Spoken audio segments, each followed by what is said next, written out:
सास लाई शहर की बहू। गुटकेपुर गांव में शकुंतला अपने बेटे रितेश के साथ रहती थी। रितेश की अब शादी की उम्र हो चुकी थी। शकुंतला उसके लिए लड़की ढूंढने की तैयारी शुरू कर रही थी, लेकिन शकुंतला की ख्वाहिश थोड़ी ज्यादा थी। रितेश बेटा, मैंने सोच लिया है, मैं तो तेरे लिए शहर की बहू लाऊंगी। लेकिन माँ, ये सब। बेटा तू चिंता मत कर, बस तू मंडप पे बैठने की तैयारी कर। बहुत इतराती है ना सब आसपास की गांव की औरतें कि मेरी बहू तो ऐसी है वैसी है। मैं दिखाऊंगी, अब देखना मैं अपनी इज्जत बढ़ाने के लिए कैसे लाती हूँ शहर की बहू। ठीक है माँ, आप शहर के बहू लाओगे कहाँ से? अरे कविता है ना, मेरी बचपन की सहेली, यहीं पर रहती थी इसी गांव में। लेकिन जब वह 20 बरस की हो गई तब उसके पिताजी को बड़ी नौकरी का बुलावा आया और वह शहर चली गई। उसी की बेटी है मानवी, उसी के साथ तेरा ब्याह होगा। मैंने तो बात भी कर ली है और कल शगुन भी भेजूंगी। बचपन की सहेलियां शकुंतला और कविता एक दूसरे से मिलती हैं और दोनों आपसी सहमति से रितेश और मानवी का रिश्ता पक्का कर देते हैं और चंद दिनों में रस्मों रिवाजों से उन दोनों की शादी भी हो जाती है। शादी की बात मुंह दिखाई के दिन गांव की सारी आस पड़ोसन की औरतें शकुंतला के घर इकट्ठा हो जाती हैं। चल बहू, अपना ये मुंह घूंघट से छुपा ले। छुपाऊं? लेकिन क्यों? मीन विन छोड़ बेटा, तू वैसा कर जैसा मैं कहती हूँ। अरे जब तू चेहरा नहीं छुपाएगी तो कैसे करेंगे मुंह दिखाई रस्म हैं? शकुंतला मानवी के साथ सभी के सामने आती है। सभी मानवी का चेहरा देखते हैं तो सारे आश्चर्यचकित हो जाते हैं। किसी की नजर ना लगे। अरे वाह वाह, कहाँ से ये बहू लाई हो शकुंतला बहन, एकदम कोहिनूर के जैसे। हाय, नजर ना लगे इस कोमल से चेहरे को। वाकई में तू बड़ी भाग्यशाली है शकुंतला, जो तेरे घर में एक शहर की बहू आई है। वही तो, रूप रंग चाल चलन कितना सुंदर है मानवी बहू का। पढ़ी लिखी भी है और इतना होनहार भी है। मैंने तुम सबसे कहा था ना कि मेरी बहू लाखों में एक होगी। मैं अपने वादे की पक्की हूँ। मानवी के आने से घर वालों की नजर में शकुंतला की और भी ज्यादा इज्जत बढ़ जाती है। रोज कई लोग उसकी तारीफ करते और बधाइयाँ देते, लेकिन शहर की बहू घर में आने से जो परेशानियाँ पैदा होने लगती है, अब शकुंतला और रितेश को उसकी सामना करना पड़ती है। मम्मी जी, ये क्या है यार? क्या है यार मतलब? मैं क्या तेरी यार हूँ? हैं? तमीज उमीज कुछ सिखाई नहीं क्या कविता ने? आई डोंट नो, मॉम को ही फोन करके पूछ लो ना। आई डोंट नो थिंक कि मुझे कोई तमीज नाम का सब्जेक्ट था। उफ़ो। अरे तमीज मतलब मैनर्स, वैल्यू। ओ अच्छा, ऐसी बात है क्या? खैर ये सब छोड़िए, देखिए ना, मुझे कुछ अच्छा नहीं लग रहा। एक तो ये डब्बा टीवी सेट कि इसमें दिन भर में 10 बार केबल जाती है, कि ऊपर से घड़े का पानी पी पी कर मेरा गला खराब हो जाएगा।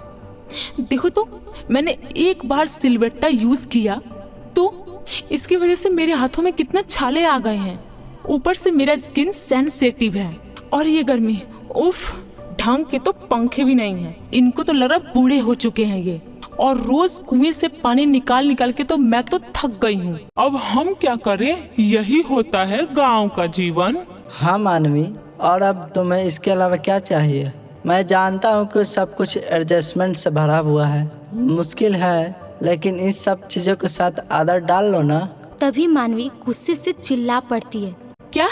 हरगिज नहीं, आप लोगों ने मुझे खरीद नहीं लिया है, समझे आप? देखो रितेश और मम्मी जी, आप भी, मुझे घर का रेनोवेशन करना है। इस पत्थर के घर को मुझे शीश महल बनाना है। मुझे फ्रिज चाहिए और केक बनाने के लिए ओवन चाहिए और इंटरटेनमेंट करने के लिए एक बड़ा सा टीवी चाहिए और एक एसी चाहिए। और जो बाहर एक तबेला है ना, उसे भी हटाना होगा। मानवी की मांगों को सुनकर शकुंतला और रितेश दोनों हैरान हो जाते हैं। अरे मानवी बहू, आज सुबह चाय की जगह कुछ और तो नहीं गटक लिया? ये कैसी बहकी हुई बातें कर रही है? अरे जो ये तेरी मांगे है ना, इसे हम कैसे पूरा कर सकते हैं? ना, हमसे ना हो पाएगा। अरे ऐसे कैसे नहीं होगा, आपको करना ही होगा। जमीन बेच दो, गहने बेच दो, जो करना है करो। मुझे इस खट्टारा लाइफ को अच्छी और क्लासिक लाइफ बनाना है। अगर ऐसा नहीं हुआ ना तो मैं मायके चली जाऊंगी। अरे नहीं, ऐसा मत करो, मैं इंतजाम कर रहा हूँ, तुम बस थोड़ा सा वक्त दे दो। Okay, I remember. लेकिन ये थोड़ा वक्त ना ज्यादा वक्त हुआ ना तो इसका अंजाम बुरा होगा, तो देख लेना। मानवी भरे बाजार में बाजार करने जाती तो वो वेस्टर्न और छोटा कपड़े पहनते, जो उसको सभी लोग देखकर उसकी निंदा करते और उसकी बुराइयां करते। अरे शकुंतला, कैसी बहू है तुम्हारी? भरे बाजार में छोटे कपड़े पहन के घूमती रहती है। तुम्हारी नाक काटने का पूरा बंदोबस्त कर रखा है तुम्हारी शहर की लाई बहू ने।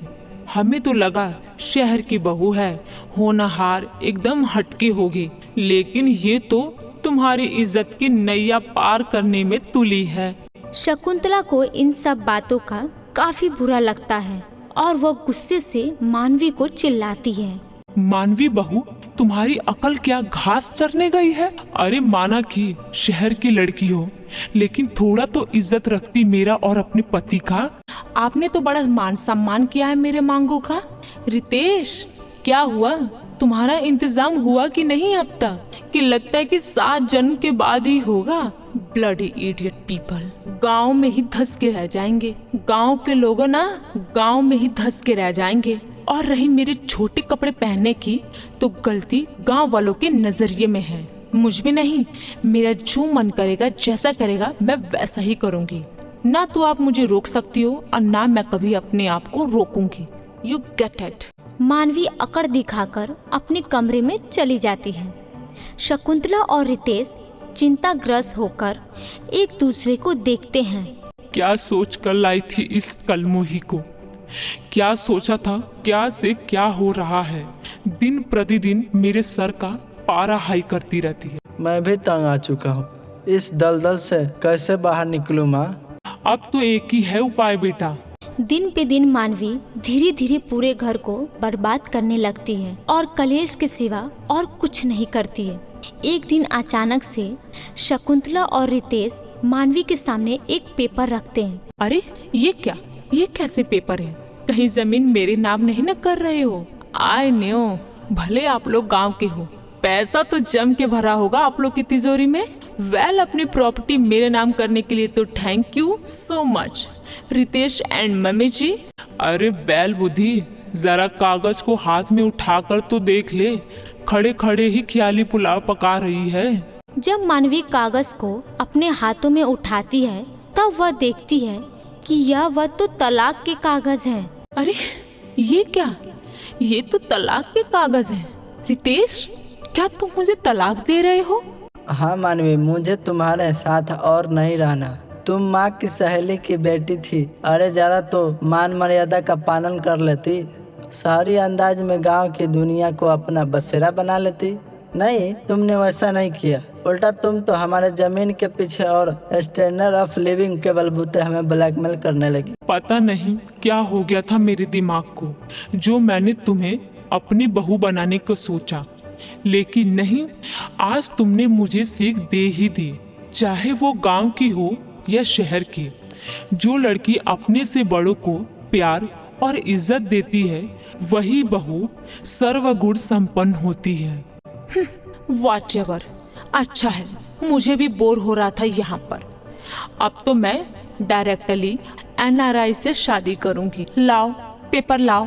मानवी साइन कर देती है और इस प्रकार सास को अपने गलत सोच का एहसास हो जाता है और आगे जाकर रितेश की शादी एक गांव की सुशील लड़की से शादी होती है और वह अपना सुखी संसार गुजारने लगते हैं।